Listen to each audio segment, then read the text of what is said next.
This girl found a baby hedgehog dying and then brought it home. After gently performing CPR, the little hedgehog began breathing again. The girl lavished love and nourishing meals to help the baby gain strength. The hedgehog showed incredible transformation. The girl introduced the hedgehog to her dog, a beginning of a friendship. She was so happy to watch the hedgehog grow stronger and healthier each day.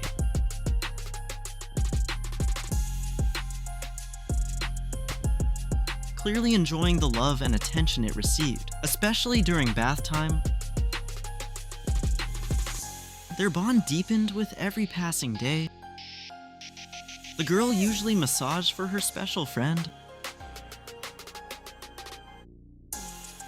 With the arrival of summer, the hedgehog embraced the chance to bask in the season's warmth, and when it's time for sleepy bedtime snuggles, the pair are inseparable.